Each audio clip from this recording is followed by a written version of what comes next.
When Vibhishana failed in all his attempts to convince Ravana to hand over Sita, he left Ravana and came into the refuge of Rama.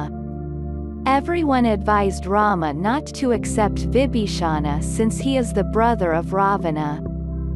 However, Hanuman told Rama, "I observed Vibhishana's behavior in Lanka. He is a very good and righteous man. You can trust Vibhishana." Since Rama possessed an oath to give refuge to anyone who surrendered to him, he accepted Vibhishana. Even Vibhishana is our guru. He preached that one could also sacrifice his evil-minded blood relations for righteousness.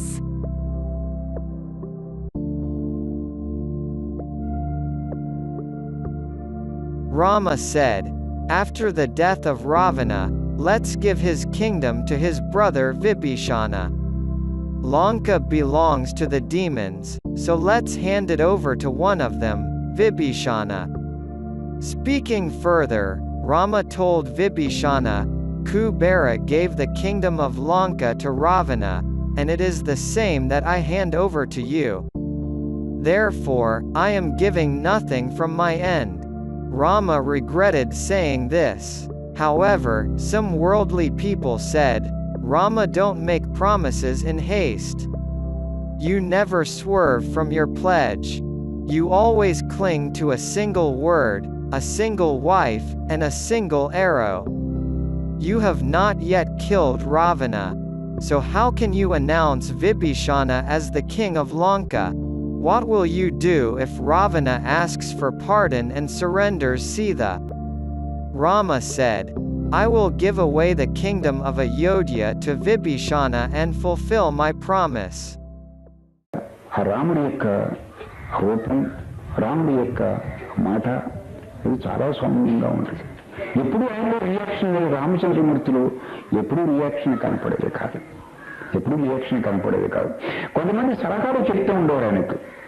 ఇతను విభీషణుడు శరణాగతిలో నీకు లంకా రాజ్యాన్ని నీకు ఇచ్చేస్తాను అన్నాడు. లంకారాజ్యాన్ని నీకు ఇచ్చేస్తాను అని విభీషణుడితో చెప్తాడు. విభీషణుడు దీర్ఘ శరణాగతికి మనకేంటో 1-2 గంటలు ఉంటుందేమో శరణాగతి, గుడి ఆవరణ దాటే వరకు ఉంటుంది శరణాగతి. ఆ విభీషణ శరణాగతి లాభం వచ్చినా నష్టం వచ్చినా అప్స్ వచ్చినా డౌన్స్ వచ్చినా పరిస్థితులు అనుకూలంగా ఉన్నా ప్రతికూలంగా దీర్ఘ శరణాగతి విభీషణుడు.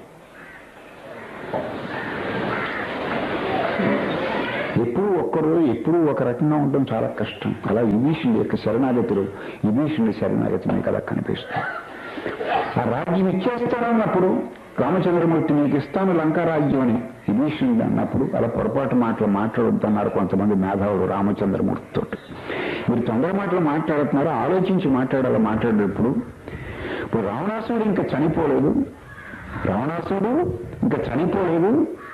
రావణాసుడు బతికున్నాడు. ఒకవేళ సరెండర్ అవుతాడు అనుకో, సరెండర్ అయితే వాడు రాజ్యం వాడికి ఇచ్చేయాలి. అప్పుడు నువ్వు మాట బోటు పోతుంది, కంగారు మాటలు మాట్లాడకూడదు, ఈ మాటలన్నీ బోటు మాటలు అవుతాయన్నారు రామచంద్రమూర్తితో. నేను చాలా మంది ఆరాధిస్తున్నారు, నువ్వు కంగారు మాటలు మాట్లాడుతున్నావు, అలా పొల్లు మాటలు మాట్లాడకు. రావణాసుడు ఇంకా జీవించున్నాడు, వాడు మరణించలేదు, ఆడి రాజ్యాన్ని తీసుకొచ్చి వీడికి ఎలాగిస్తావు నువ్వు, అలా కంగారు మాటలు మాట్లాడకూడదని కొంతమంది మేధావులు చెప్పారు. సలహా ప్లేడర్లు, పెద్ద ప్లేడర్లు. ఎవరికి? రామచంద్రమూర్తికి. నిజంగా అప్పుడు భగవాన్ రామచంద్రమూర్తి రామాజీ ఏమన్నాడంటే, ఒక నిజంగా రావణాసురుడు అటువంటి పరివర్తన కలిగితే ఆ రావణాసురుడు రాజ్యానికి ఇచ్చేస్తాం, అప్పుడు ఇతనికి ఇచ్చిన ఆ మాట మధ్యకు బోటు పోవడానికి లేదు, విభీషణుడికి అయోధ్య రాజ్యం ఇచ్చేద్దాం అన్నాడు. వాడు రామాజీ. అంటే సాక్రిఫైస్ అటువంటిది, అది సఫరింగ్ అటువంటిది.